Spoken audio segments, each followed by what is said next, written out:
kehidupan kita, amin.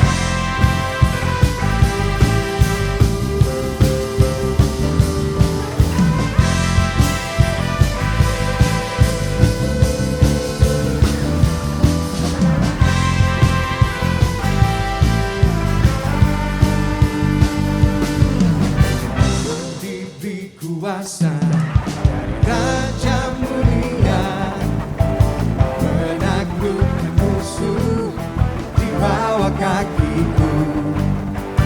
Ku pakai kuasa dari Raja Mulia. Bila Allah ada bersamaku, siapa jadi lawanku? Sungguh besar Kau Tuhanku, Kau perisai hidupku. Ku berdiri dengan iman, iman dalam Yesus Tuhan. Kau yang memberi kemenangan, ku bersorak merayakan. Terpujilah Kau Raja segala raja.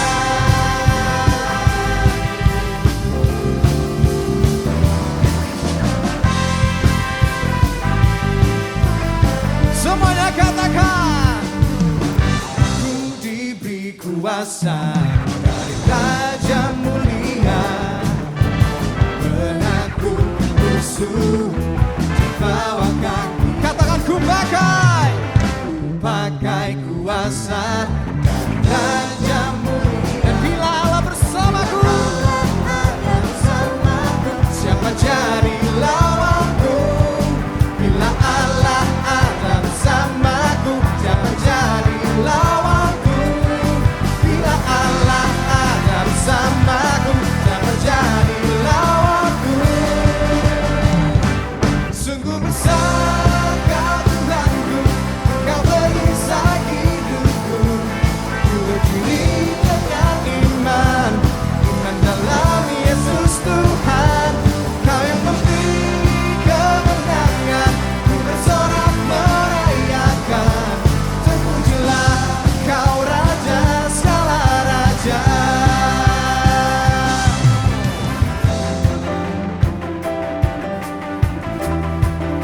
sama-sama kita tepuk tangannya, Tuhan.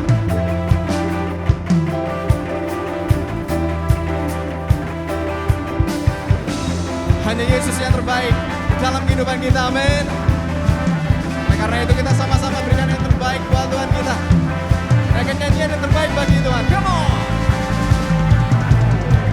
Oh, oh, oh, oh, oh.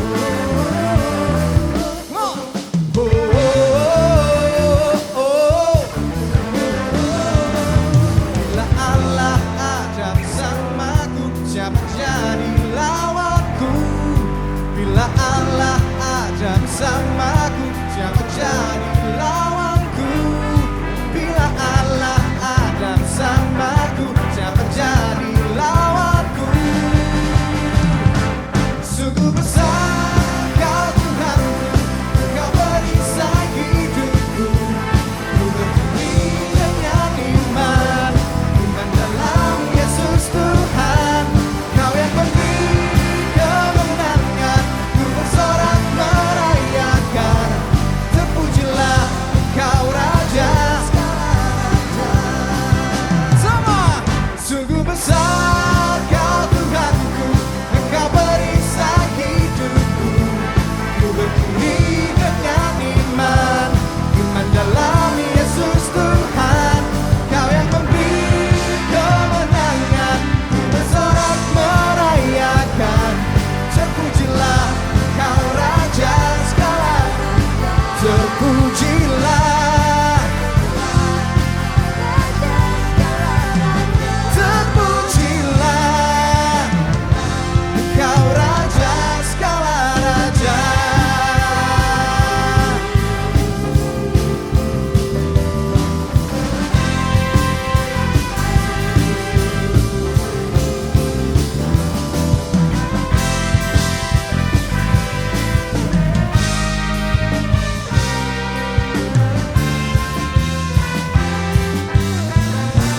Berikan tepuk tangan yang paling meriah buat Tuhan.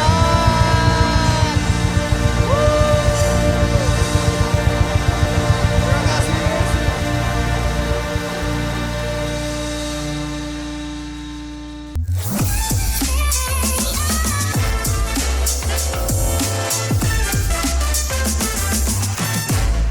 Halo mahasiswa, selamat datang di ibadah online khusus mahasiswa Campus Connection. Senang sekali bisa berjumpa kembali dengan teman-teman semua.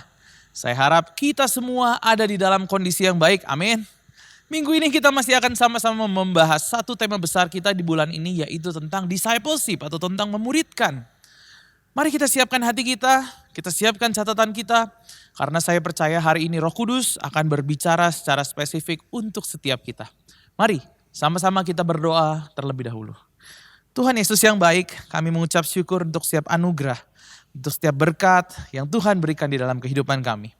Kalau sebentar kami akan mendengarkan firman Tuhan, Tuhan berbicara kepada setiap daripada kami. Urapi lidah bibir hamba-Mu yang menyampaikan, biar hanya perkataan daripada Allah saja yang disampaikan di tempat ini hari ini Tuhan.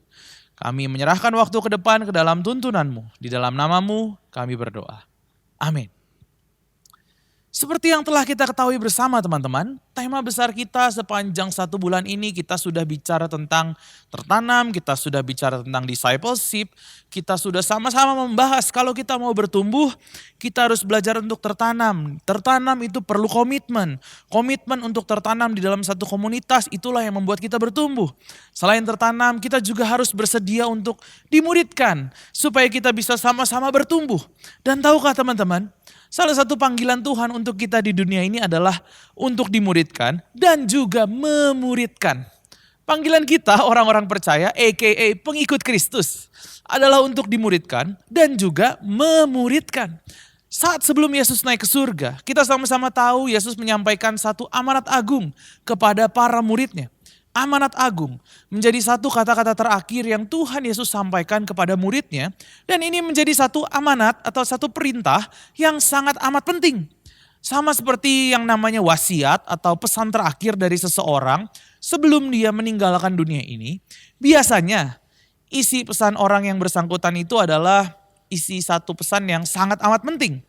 Jadi Tuhan juga menyampaikan yang namanya satu pesan terakhir ini, satu wasiat ini yang penting banget untuk para muridnya dan juga untuk kita para pengikutnya. Kita lihat teman-teman sama-sama di dalam Matius pasal yang ke-28, ayatnya yang ke-19 dan yang ke-20. Dituliskan seperti ini, karena itu pergilah, jadikanlah semua bangsa muridku dan baptislah mereka dalam nama Bapa dan Anak dan Roh Kudus.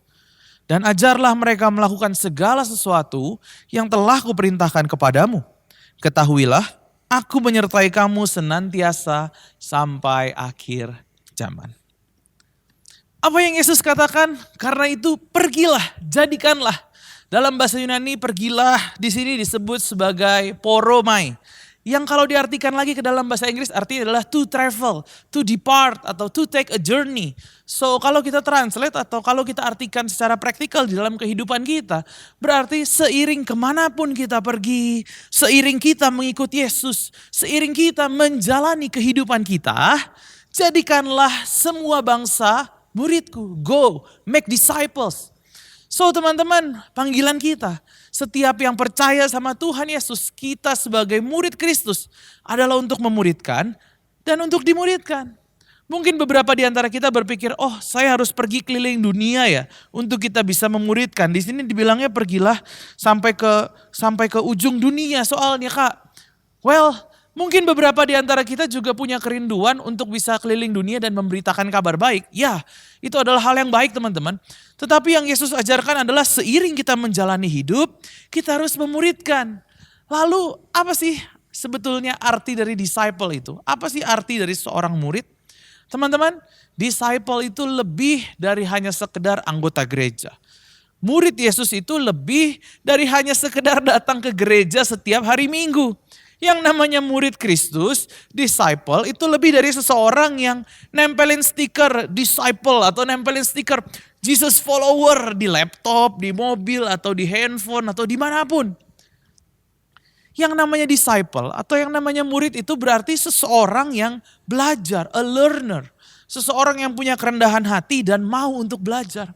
Murid itu adalah seorang pengikut. Kalau kita lihat di perjanjian baru, orang yang percaya sama Tuhan Yesus itu gak disebut sebagai orang Kristen, tetapi mereka disebut sebagai pengikut Yesus.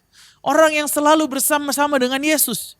Mereka disebut murid Yesus karena seorang murid akan mengikuti gurunya. Seorang murid akan mengikuti ajaran-ajaran gurunya. Seperti Elisa kepada Elia, seperti Naomi kepada Ruth, seperti Timotius kepada Paulus, dan juga seperti Yesus serta murid-muridnya. Teman-teman, satu faktanya di dalam hidup ini, kita pasti secara langsung maupun tidak langsung terlibat di dalam satu proses yang namanya discipleship ini. Guru di sekolah dengan muridnya, kita semua pernah bersekolah. Dosen di kampus dengan kita para mahasiswa. Orang tua dengan anak. Kalau dalam olahraga ada coach dengan orang-orang yang diajarnya. Selama kita hidup, kita pasti selalu akan ada di dalam satu bagian proses memuridkan dan dimuridkan.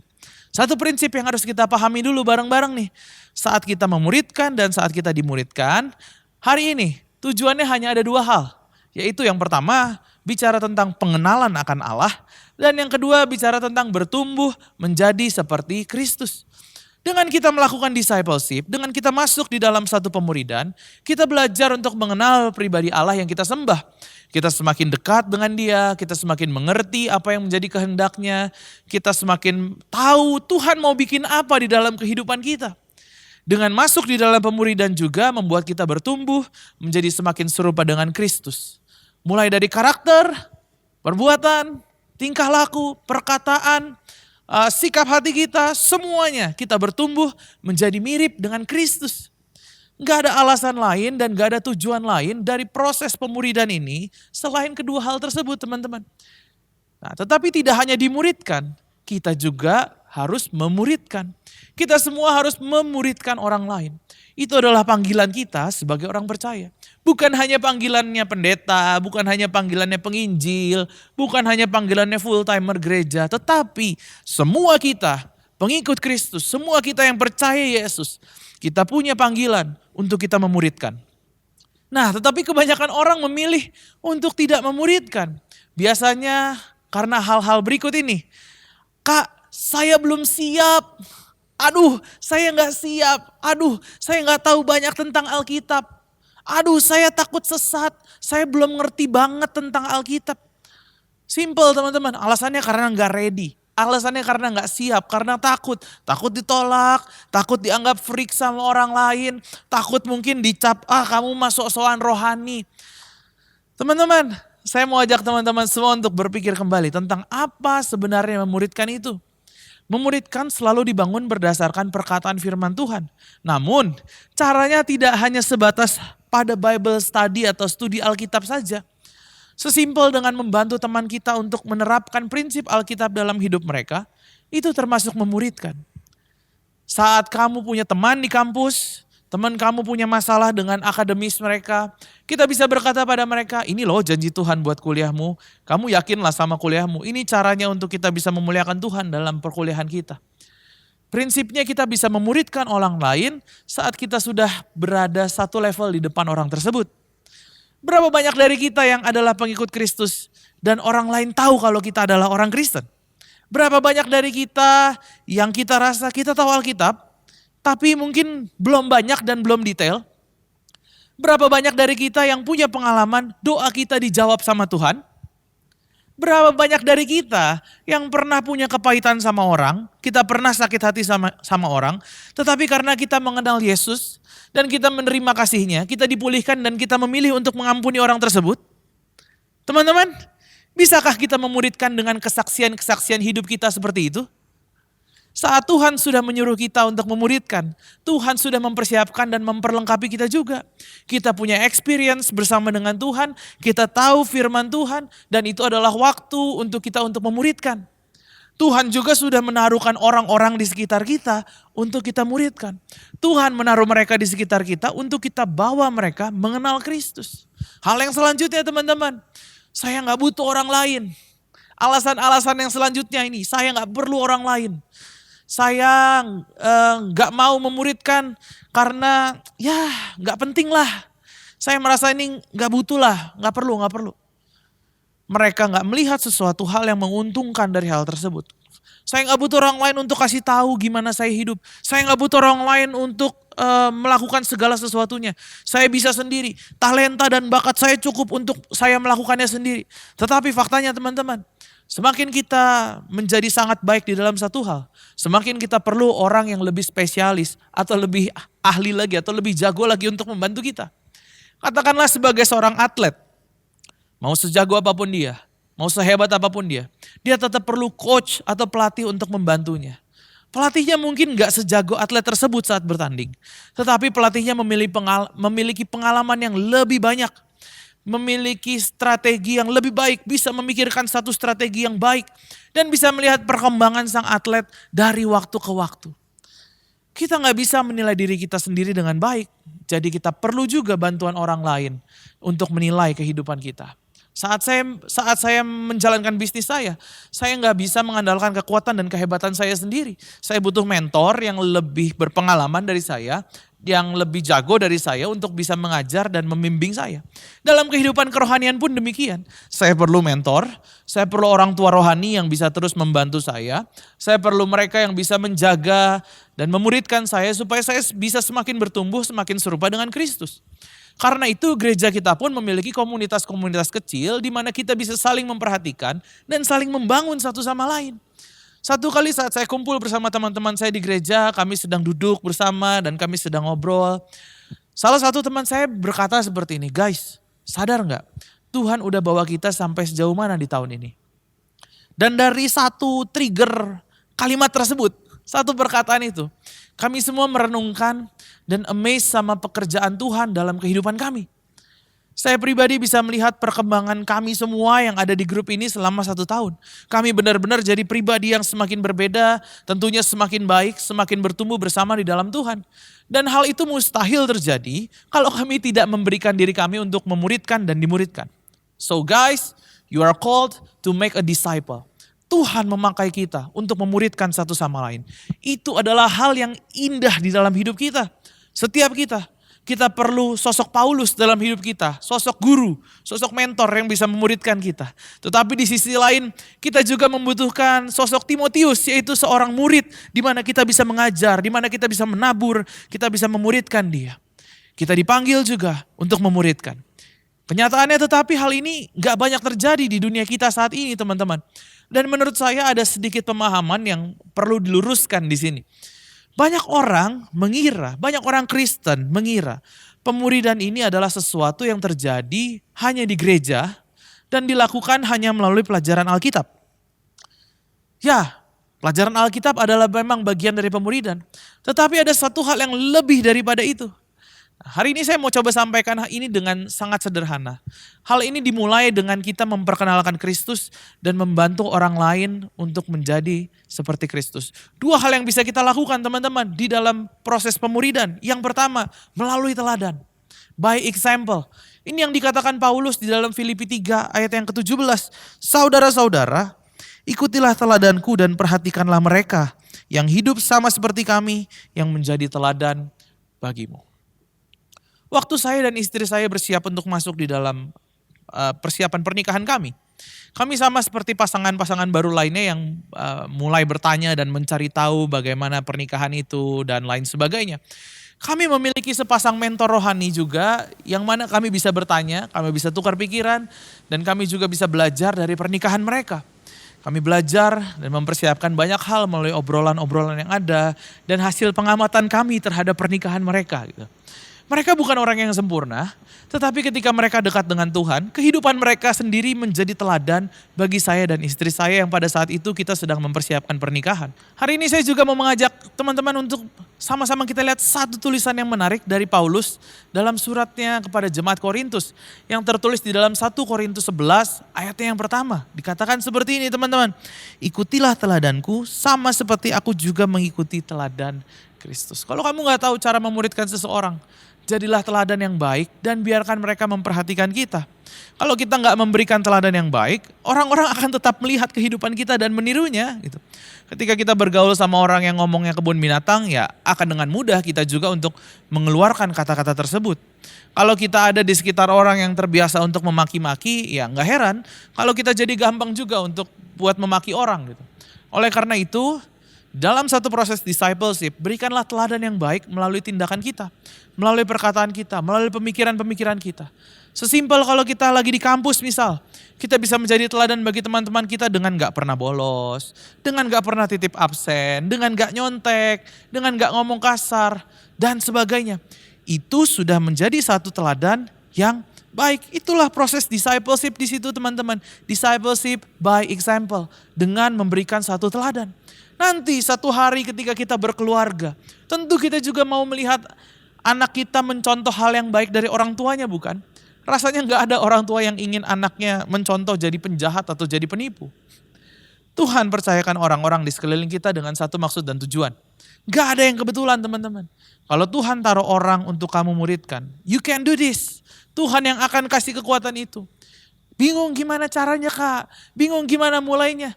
Kita bisa memuridkan as simple as kita memberikan teladan melalui tindakan dalam kehidupan kita. Gak perlu kita sangat ahli di dalam Alkitab. Gak perlu kita punya waktu yang sangat amat banyak untuk bisa mengajar, berkhotbah terlebih dahulu. Tetapi as simple as memberikan teladan di dalam kehidupan kita.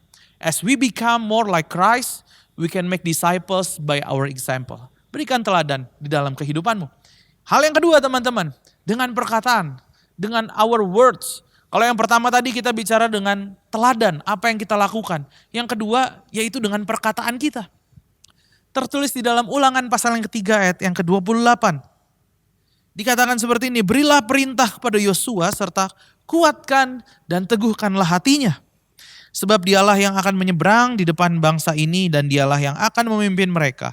Sampai mereka memiliki negeri yang akan kau lihat itu. Apa katanya di sana? Kuatkan dan teguhkanlah hatinya. Kuatkan, teguhkan. Speak life into his life. Encourage. Dengan perkataan yang keluar dari mulut kita, kita bisa meneguhkan dan menguatkan orang-orang yang ada di sekitar kita. Satu kali teman-teman saya pernah melalui sebuah masa-masa yang ya bisa dikatakan meresahkan. Mungkin beberapa dari antara kita juga pernah mengalaminya. Masa di mana saya waktu itu lulus kuliah dan kemudian muncul pertanyaan gini. What to do? Apa selanjutnya? Tuhan mau bawa saya kemana sih sebenarnya? Di dalam masa-masa itu bisa dibilang di tengah-tengah kekalutan yang ada. Ada seorang mentor yang selalu memberikan kata-kata positif di dalam kehidupan saya. Terkadang dia melakukannya dengan memberikan saya ayat firman Tuhan. Terkadang bisa jadi berupa semangat dan juga berupa dorongan. Dan gak jarang juga kita diskusi, tukar pikiran dan diakhiri dengan mendoakan kehidupan saya. Saya gak tahu apakah mentor saya itu tahu seberapa besar pengaruhnya buat saya. Tetapi yang saya rasakan selama masa-masa itu satu hal yang benar-benar luar biasa. Saya bisa tetap punya pengharapan, saya bisa tetap semangat, saya bisa tetap percaya sama Tuhan di dalam kondisi yang buat saya rasanya gak jelas waktu itu. Salah satunya hal ini bisa terjadi adalah karena apa yang dilakukan oleh mentor saya itu di dalam kehidupan saya. Dia selalu memperkatakan satu hal yang positif, dia selalu memberikan satu hal yang positif, dia selalu bisa mengajak saya untuk berdoa, menguatkan kehidupan saya. Pertanyaannya bagi kita semua di tempat ini, kalau hari ini kita gak memuridkan, apakah kita sudah benar-benar menjadi seorang pengikut Kristus? Maksud saya adalah seperti ini teman-teman. Kalau kita mengenal Tuhan Yesus, kalau kita mengenal Kristus, kita mengenal Allah yang kita sembah. Kita gak bisa membiarkan hanya diri kita yang tahu. Kita gak bisa membiarkan hanya diri kita yang kenal. Ketika kita mengalami kasih Tuhan, ketika kita mengalami Tuhan dalam kehidupan kita, secara otomatis kita akan memuridkan karena kita mau orang lain juga merasakan hal yang kita rasakan. Guys, make it simple. Proses pemuridan, proses discipleship bukan hanya terjadi kalau hanya ada modul yang lengkap, ada modul yang baku, ada buku yang tebal-tebal dan kita sudah mengerti semuanya. Dan ini gak hanya terjadi harus di gedung gereja. Teman-teman, discipleship is about relationship. Ini semua dimulai dari satu relasi yang dibangun. Ini semua dimulai dari satu pengenalan kita akan Tuhan. It's about doing life together. Sama-sama bertumbuh di dalam pengenalan akan Allah dan menjadi seperti Kristus. Kita bisa melakukannya dengan memberikan satu teladan di tengah kehidupan kita. Kita bisa melakukannya dengan memberikan satu kata-kata penguatan di dalam kehidupan teman kita. Hari ini teman-teman, mari kita sama-sama datang sama Tuhan. Kita berdoa agar kita bisa setia sama panggilan Tuhan di dalam kehidupan kita. Ketika kita sadar kalau setiap kita butuh seorang Paulus atau butuh seorang mentor. Dan setiap daripada kita juga butuh seorang Timotius atau butuh seorang menti. Hari ini kita minta sama Tuhan. Minta Tuhan kirimkan orang-orang tersebut di dalam kehidupan kita. Minta Tuhan kirimkan orang-orang yang bisa mementor kita. Dan juga minta Tuhan kirimkan orang-orang yang bisa kita mentor. Minta Tuhan kirimkan orang-orang yang bisa kita muridkan itu. Mari sama-sama kita berdoa. Kami mengucap syukur Tuhan untuk firman Tuhan yang sudah disampaikan hari ini. Tuhan, hari ini kami berdoa, berikan kami hati sebagai seorang murid itu Tuhan. Biar kami punya kerendahan hati sebagai seorang murid. Tetapi Tuhan, terlebih daripada itu, biar kami juga punya hati, punya kemauan untuk kembali memuridkan orang Tuhan. Karena kami tahu itu adalah salah satu panggilan kami sebagai orang Kristen. Salah satu yang Tuhan perintahkan kepada kami, yaitu untuk memuridkan orang-orang yang ada di luar sana. Memuridkan teman-teman kami, memuridkan orang-orang yang Tuhan tempatkan di sekitar kami. Hari ini Tuhan, biar kami bisa melakukannya dengan sederhana. Biar kami bisa menjadi teladan di dalam kehidupan kami. Biar kami bisa menjadi teladan di dalam kekristenan yang ada. Sehingga orang-orang melihat ada kasih Allah yang dinyatakan lewat kehidupan kami. Biar kami juga bisa menjadi sosok teman yang baik Tuhan. Yang bisa memperkatakan kata-kata positif itu di dalam kehidupan teman-teman kami. Biar dari mulut kami ini keluar berkat. Biar dari mulut kami ini keluar kehidupan. Bukan kutuk, bukan perkataan yang kasar. Tetapi ada berkat, ada kasih Allah, ada kehidupan yang kami keluarkan lewat perkataan kami. Terima kasih Tuhan. Ini doa kami. Dan sebentar juga kami akan berpisah Tuhan. Aku melepaskan berkat bagi teman-temanku dimanapun mereka berada. Biar di tengah-tengah perkuliahan yang ada nilai yang terbaik yang Tuhan berikan di dalam kehidupanmu. Ada mata kuliah yang terbaik, ada dosen yang terbaik, engkau dipertemukan dengan teman-teman yang tepat, teman-teman yang suportif di dalam kehidupanmu. Kehidupan keluargamu pun diberkati Tuhan, pemulihan di tengah keluargamu, kasih Allah dinyatakan di tengah-tengah keluargamu. Ada kecukupan yang daripada Tuhan di tengah semua yang kau perlukan. Tuhan yang menjadikan semua usahamu berhasil, semua pekerjaan tanganmu biar Tuhan yang menjadikan itu berhasil. Terimalah berkat yang daripada Allah, kasih, sukacita, dan penyertaan Roh Kudus yang senantiasa ada sampai selama-lamanya. Hanya di dalam nama Tuhan Yesus Kristus kami berdoa. Sama-sama kita katakan, amin. Saya percaya teman-teman, Tuhan mengingatkan sesuatu bagi setiap kita hari ini. Setiap kita yang adalah pengikut Kristus, kita perlu masuk di dalam proses discipleship, yaitu kita memuridkan dan juga dimuridkan. Saat Tuhan sudah memberikan perintah untuk kita memuridkan, Tuhan juga yang sudah memperlengkapi kita untuk kita melakukan kehendaknya tersebut. Bagi teman-teman yang masih memerlukan dukungan doa ataupun konseling lebih lanjut, silahkan scan QR Code yang ada di layar. Ada para pendoa, ada para konselor yang siap melayani teman-teman sekalian. Sampai jumpa di lain kesempatan, Tuhan Yesus memberkati.